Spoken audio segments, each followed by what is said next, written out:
안녕하세요. 서울 북부교회에서 주 예수님의 이름으로 제공하는 은혜와 진리의 성경 강해 시간입니다. 이번 시간에 예수님께서는 하나님을 떠난 사람들의 불행한 형편과 그 최후를 아시고 긍휼히 여기셔서 구원의 말씀을 주십니다. 시청하시는 동안 예수님의 사람에 대한 이해와 진단을 깨닫고 구주 되신 예수님을 영접하는 복이 있으시기를 기원합니다.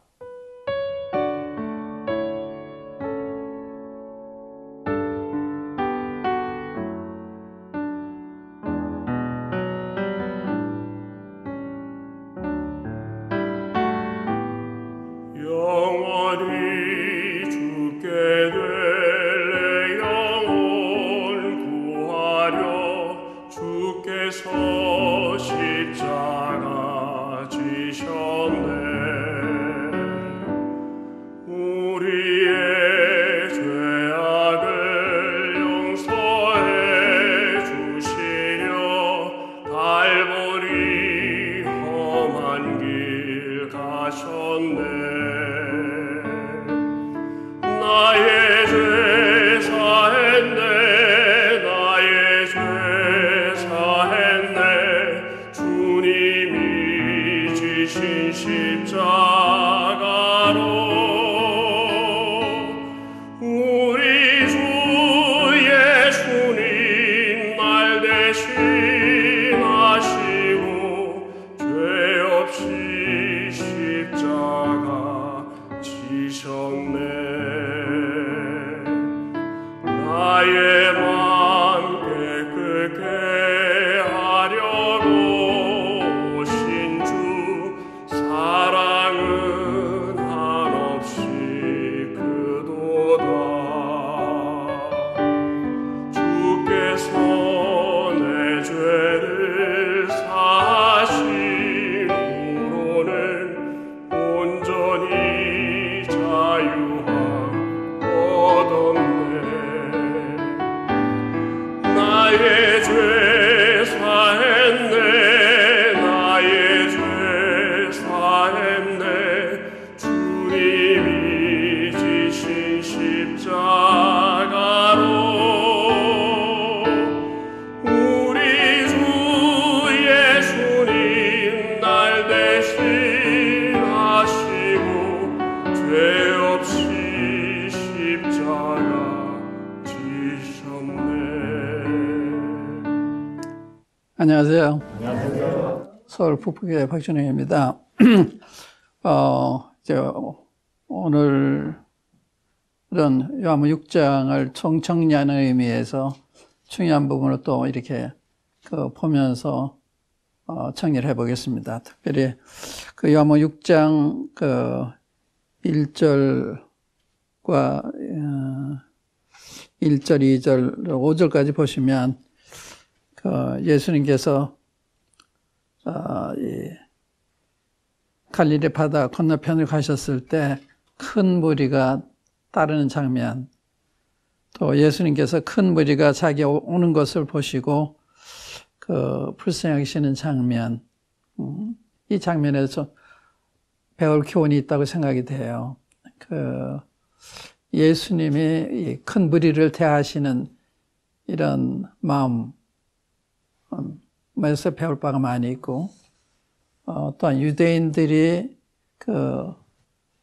예수님을 대하는 마음, 또 동료 종교인들을 보는 마음에서 여러 가지 배울 수 있다고 생각이 되는데, 사람은 자기 표현하잖아요. 이 좋은 쪽으로 변하기보다 나쁜 쪽으로 변하는 면이 더 많은 것 같아요. 인류 역사를 봐도 인류 역사가 세월이 흐르면서 발전해 가는 게 아니라 퇴화돼가는, 예를 들면 주님이 인간을 창조하셨잖아요.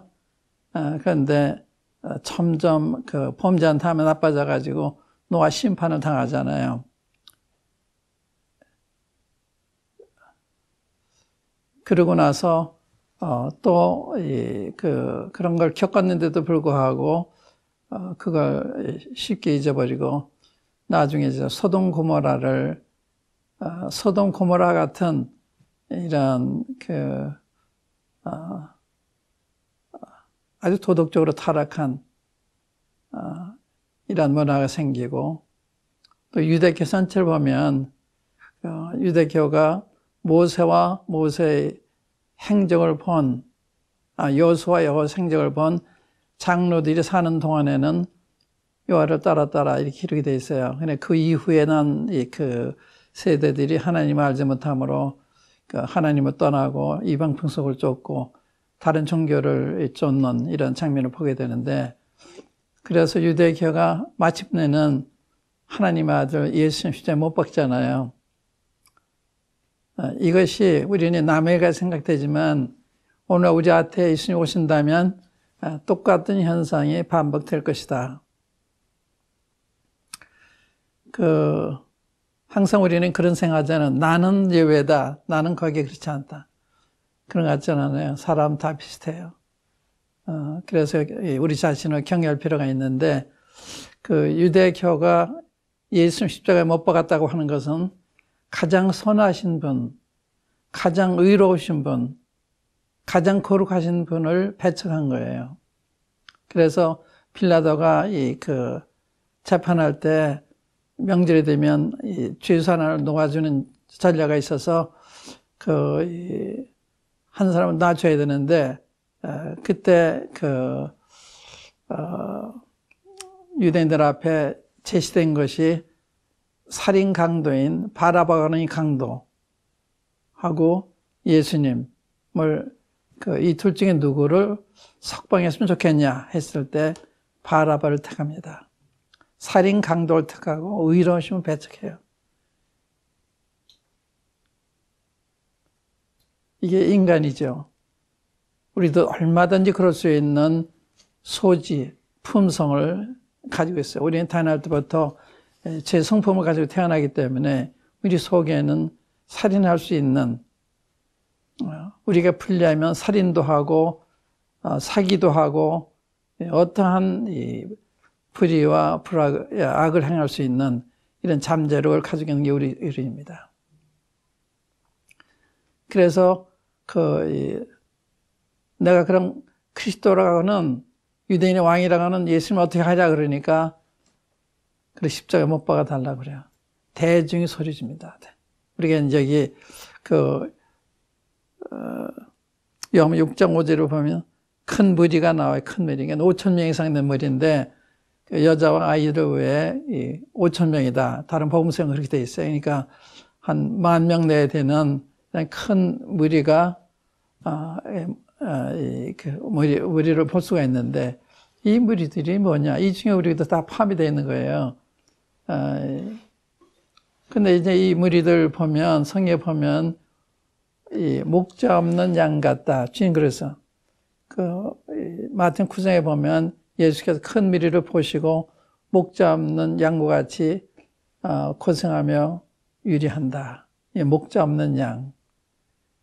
사람을 양으로 비유했고, 또 하나님을 떠난, 또 하나님을 주목하지 아니하는 이런 사람들은 목자 없는 양을 비유해서 목자 없는 양, 목자를 잃은.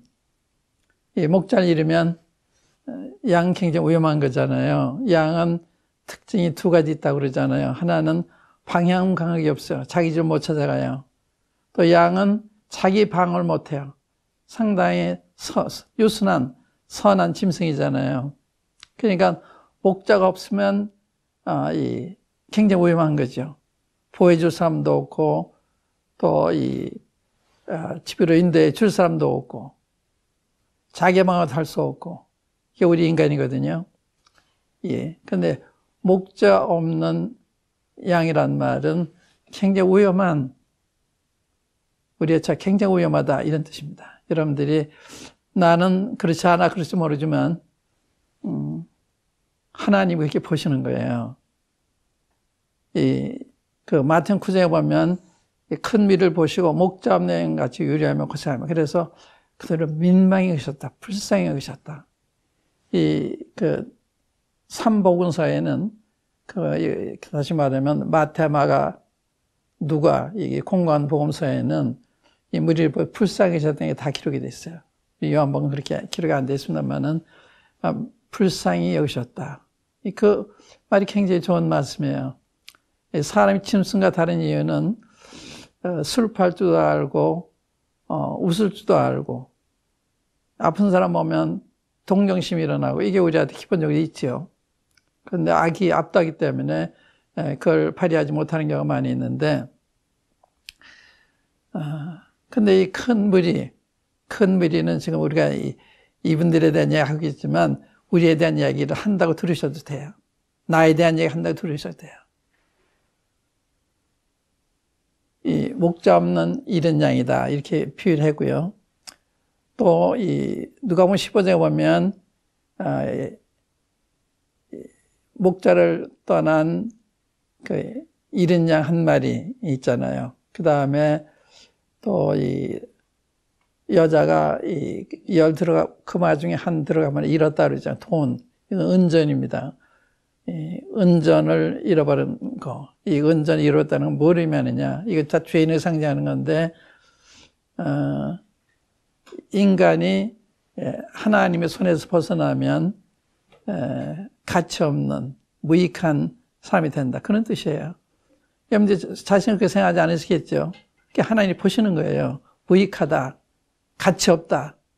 돈이라는 것이 주인이 가지고 있어야 가치가 있잖아요. 아무리 큰 돈이라 할지라도 주인의 손에서 벗어나면 그건 가치가 없는 거죠. 그래서 이 믿지 않는 사람, 하나님 모르는 사람을 돈으로 비유해서 돈. 잃어버린 돈. 세 번째는 탕자, 침낭한 탕자. 탕자의 특징이 뭐예요? 불행이죠, 불행. 이 고아들이 참 불쌍하잖아요. 고아들은 부모의 사랑을 받지 못하고 있으니 굉장히 불쌍하죠. 그래서 그 세 가지 비유를 예수님이 하셨어요. 잃어버린 한 마리 양에 대한 이야기 할 때. 근데 그 이야기 계기가 누가복음 10장 1절 2절을 보면 많은 세리와 죄인들이 예수님의 말씀 들으러 가까이 오매. 그래서 죄인과 세리들이 예수님 말씀 들으러 왔어요. 그런데 이 사람들은 유대인들이 배척하는 사람들이거든요. 유대인들이 죄인들 상대하지 않고 이 세리들은 다 그 돈을 떼먹는 사람들이기 때문에 그 죄인 취급하는. 그런데 그러니까 유대 사회에 접근할 수 없는 배척당하고 있는 사람들이 예수님한테는 찾아가는 거예요. 예수님이 친절하신 거죠. 죄인들한테 친절하신 거예요. 예수님은 죄인은 미워하시지만 죄인들은 사랑하시는, 이게 다른 거예요. 우리도 죄는 미워야 되죠. 그러나 죄인을 미워한다면 죄인까지 미워하면 안 되는 거죠. 죄인은 미워야 될 일이죠. 뭘 해야 되고 미워야 될 일이고, 그러나 죄인은 사랑해야 되죠. 만약 죄인을 배척한다면 여러분 자신이라면 자신 배척하셔야 돼요. 여러분 죄인이니까. 여러분들이 연약한 게 많이 있어도 용서받기를 원하고 이해받기를 원하고 긍휼히 여김받기 원하잖아요. 근데 예수님이 죄인을 영접하고 함께 식사하시니까 유대인들이 이 사람이 죄인을 영접하고 같이 음식을 먹는다고 비난을 했습니다. 이게 다른 거예요. 이 바리새인과 서기관은 누구냐? 유대교 지도자들이거든요. 종교인들이에요. 이 모세 때로부터 약 1500년 동안 율법을 연구하고 율법을 지켜오고 가르치고 하던 사람들인데, 이 사람들이 하나님에 대해서 잘못 생각하고 있었던 거예요. 하나님은 죄인을 멀리 하신다. 죄인을 배척하신다. 그게 잘못 인식해요. 죄인은 미워하시면 죄인은 사랑하시는 분인데, 그리고 자기도 용납받고 있는 거 아니에요. 자기들이 선에서 선민으로 은혜를 입고 있는 게 아니잖아요. 하나님이 사랑이시기 때문에 그들을 용납하시고 오래 참아주시는 거거든요. 그런데 그걸 모르는 거예요. 그러니까 유대교가 우리가 보인 게 뭔가 하면,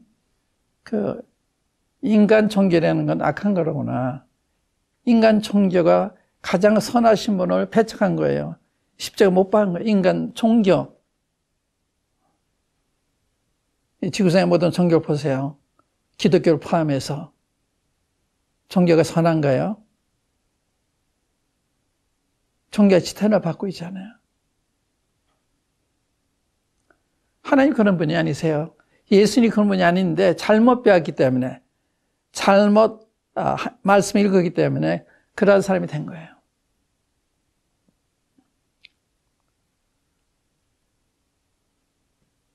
그 다음에 유대인들이 예수 십자가에 배척한 것은 인간 도덕이 악하다. 인간 종교만 악한 것이 아니라 인간 도덕도 악하다. 도덕가들이라고요. 누가복음 18절 보면 바리새인이 기도하러 와서 그러잖아요. 나는 다른 사람들 곧 토색, 불의, 가늠한 자들과 같지 아니하고 이 세례와 같지 않은 걸 감사하나이다. 나 일에 2번씩 금식하고 소득의 11조를 드리나이다 그러잖아요. 얼마나 경건한 사람이에요. 얼마나 헌신적인 사람이에요. 그러나 그들이 예수님 십자가에 못 박아 죽였습니다. 그들이 예수님을 비판하고 배척했어요. 그래서 인간 종교, 인간 도덕 악하다는 게 십자가에서 나타난 거예요. 그 다음에 세 번째는 인간 지혜. 그들이 예수님만 처리하면 자기들의 입장이 어렵지 않겠다. 그들이 예수님을 시기한 거예요. 시기로 잡아 죽였습니다. 빌라도가 할 정도로, 빌라도가 정치인 아니에요. 빌라도가 유대인들을 봤을 때 시기로 넘겨준 줄 알기 때문에 알았다고 그랬어요. 그러니까 믿지 않는 빌라도가 눈치챌 만큼 시기로 의로운 분을 배척하니까 안 되잖아요. 시기로. 이게 다 무서운 거예요. 시기하는 마음, 미워하는 마음. 우리 속에 그게 굉장히 위험한 거예요. 그러니까 여러분이 제 마음에 이게 있잖아요. 시기하는 마음도 있고 미워하는 마음도 있고. 그런데 이 마음을 행사하느냐 안 하는 건 다른 문제예요. 이게 있지만 그걸 따라가고 안 따라가고 내가 결정하는 거예요. 어떤 사람 그런 얘기가 있습니다. 새가 우리 머리 위에서 이렇게 나르는 것을 우리가 막을 수 없지만 머리에 둥지 트는 것을 막을 수가 있다. 그건 내 책임이에요. 내 머리에 둥지를 만들어도 허락하는 건 내 책임이에요. 그러니까 내 성품을 따라가느냐 안 따라가느냐, 악을 따라가느냐 안 따라가는 것은 자기 책임이에요. 자기 결정하는 거예요. 기본이 다 있습니다. 이 우리 성품 속에 다 있는 거예요. 근데 여러분, 저는 뭘 따르고 있나요? 사랑을 따르고 있나요? 악을 따르고 있나요? 선을 따르고 있나요? 악을 따르고 있나요? 이렇게 질문해 봐야 되는 거예요. 그러니까 예수님과 예수님 말씀을 보면요, 우리 자신을 살펴볼 수 있는 하나님 말씀이 거울이잖아요. 그 앞에 비춰보면 내가 이게 잘 가고 있는지 잘못 가고 있는지, 내 생각이 옳은지 그른지 그걸 알 수 있잖아요. 그 기준을 상실하면 안 돼요. 이 사사시대, 유대인의 역사에 사사시대가 있었는데, 사사시대 특징이에요. 이스라엘 임금이 없으므로 각 사람이 자기의 소견에 옳은 대로 행하더라. 이 특징이에요. 무슨 뜻입니까? 이스라엘 임금이 없으므로 각 사람이 자기 소견에 옳은 대로 행하더라. 무정부 상태, 기준을 상실한 거예요. 하나님 말씀이 없으니까 기준이 없잖아요. 그러니까 자기 생각대로 하는 거예요. 하나님 말씀에 지배를 받는 것이 아니라, 하나님 말씀 앞에서 무릎 꿇고 네, 전 말씀으로 따라가겠습니다, 이런 것이 아니라 내 생각대로. 오늘날은 말하는 거예요. 오늘 이 시대를 얘기하는 거예요. 여러분과 저를 얘기하는 거예요. 그러니까 여러분들이 이런 소견대로 행하는 건지 하나님 말씀을 따라 가고 있는 건지, 이게 중요한 것입니다. 이런 경우 하나님이 어떻게 하라고 하셨나? 하나님 말씀을 따라서 결정해야 되는데 그게 아니에요. 예를 들어서 가정에서 부부간의 문제가 있습니다. 부부간에 어떻게 살아야 돼요? 의견 충돌이 또 어떻게 하셔야 돼요? 성경으로 돌아와야 되겠죠. 아내가 어떻게 하라고 그랬나? 남편에게 어떻게 하라고 그랬나? 그래서 아내가 의견 제출할 수 있지만 결정은 남편이 내리는 거예요. 그게 하나님의 질서예요. 이런 것이 가정, 나라에 다 적용이 되는 것입니다. 그런데 말씀대로 안 해요. 그거는 예외고 내 생각이 더 앞서고 있어요. 그래 가정이 혼란한 거예요. 그래 사회가 혼란한 것입니다. 교회가 혼란한 거예요. 원인이 있어요. 그러니까 나부터 하나님 말씀에 내가 경외하며 순종하고 있는지, 내가 어떤 기준에 의해서 행동을 하고 있는지 그거 알아야 되는 거거든요. 또 한 가지 중요한 거는요, 유대인들이 모세율법 연구하고 그 율법대로 한다고 한 거예요. 본인들은. 근데 차이가 뭔가 하면요, 하나님 말씀을 머리로만 알고 있는 거예요. 이론으로 알고 있는 거예요. 이 하나님 말씀을 성령을 통해서 배우면 달라요. 누가복음 10장에 보면 이런 말씀이 있어요. 한 율법사가 예수님한테 와서 내가 어떻게 해야 영생 얻으리가 질문하잖아요. 그러니까 예수님이 율법에 무엇이라 기록되었으며 넌 어떻게 읽느냐? 두 가지 했어요. 율법에 무엇을 읽느냐? 그건 율법의 내용을 물으신 거예요. 어떻게 읽느냐 하는 게 이게 다른 거예요. 예, 그래서 이 율법사가 율법에는 하나님을 사랑하고 내 이웃을 사랑하라 그랬습니다. 율법에 무엇은 잘 대답했어요. 어떻게 읽느냐에 대해서는 모르고 있어요. 그래, 내 이웃이 누구니까 그러잖아요. 그러니까 어떻게 읽느냐에 다 실패하고 있는 것입니다. 전 세계가, 오늘날 교회가 실패하고 있는 거예요. 성경의 내용을 잘 아는데 성경 말씀을 순종하는 부분에 있어서는 안 하고 있어요. 그러니까 혼란한 거예요. 가정이 그래 혼란한 거예요. 그러니까 하나님 말씀 돌아오기 전에 안 되는 건데, 말씀을 이론적으로 아는 것과 성령을 통해서 아는 것과 다른 거예요. 예를 들면 수박에 대한 설명을 듣고 수박을 연구해 수박 아는 거하고 수박을 먹어보고 하는 거 다른 것입니다. 이론적인 지식과 체험적인 지식. 이 좋은 예가요, 누가복음 24장 읽어보시면 한번 찾아보시죠. 직접 보세요. 그 차이, 이론적인 것과 체험적인 것의 차이. 24장 15절 16절에 보시면요, 이건 예수님 부활하시던 날 두 제자들이 실망해가지고 자기 고향으로 서로 이야기하면 갈 때 예수님이 거기에 접근하셔가지고 함께 대화를 하세요. 걸어가면서 얘기하는데 예수님은 못 알아봐요. 보세요. 15절 보면 그들이 서로 이야기에 문의할 때 예수께서 가까이 이르러 그들과 동행하시나 그들의 눈이 가려져서 그인 줄 알아보지 못하거늘. 보세요. 예수님 같이 대화하고 또 걸어가면서 얘기하면서도 못 알아보는 거예요. 왜냐하면 눈이 가려져 있기 때문에. 그런데 거기 31절에 보시면 그들의 눈이 밝아져 그인 줄 알아보더니, 눈이 밝아졌죠. 영 안에 띄인 거예요.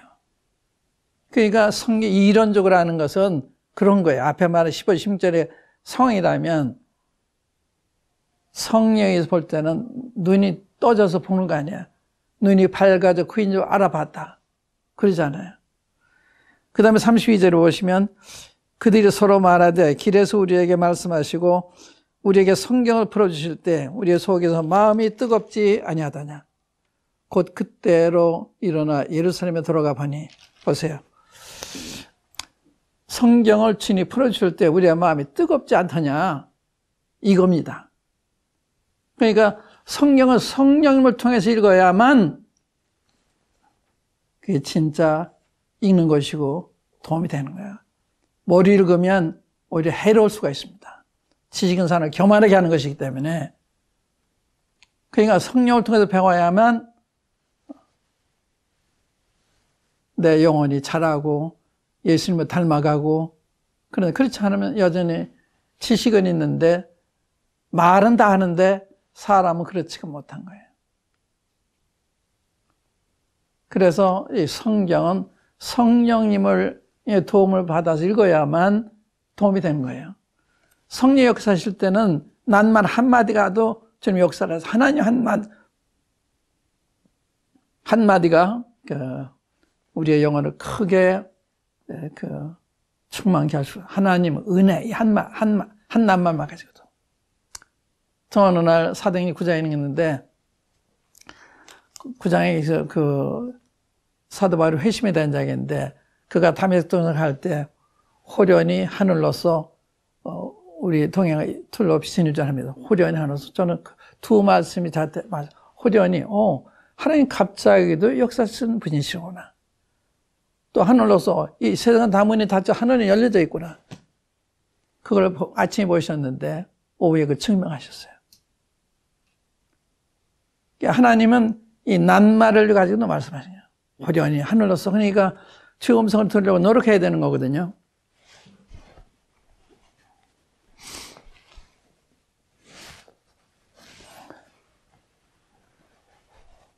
그냥 오늘날 얼마나 성경 공부들을 많이 해요. 얼마나 좋은 책들이 많이 나와 있어요. 성경 지식은 많은데 사람은 성경 사람이 안 되는 거예요. 성경 아는 만큼 우리가 닮아가야 되잖아요. 주님을 닮아가야 되잖아요. 영적 성장이 되는 게 뭐예요? 예수님 닮아가는 건 어느 정도 닮았냐? 이게 영적 성장이거든요. 그러한 점에서 예수님은 무료로 불쌍히 계셨다. 예수님의 자비, 예수님의 긍휼, 예수님의 사랑, 이게 우리가 너무 달라요. 뭐 다른 등이 장인하지만, 그러니까 이 다음 시간에는 예수님의 사랑은 어떤 거냐? 예수님 긍휼과 자비는 어떤 거냐? 주님의 예대로 어떻게 가르치셨느냐? 유대인들은 왜 실패했냐? 그런 점 우리 자신을 비춰가면서 살펴보겠습니다. 여기까지만 하겠습니다. 감사합니다. 나의 죄 사했네 나의 죄 사했네 주님이 지신 십자가로 우리 주 예수님 날 대신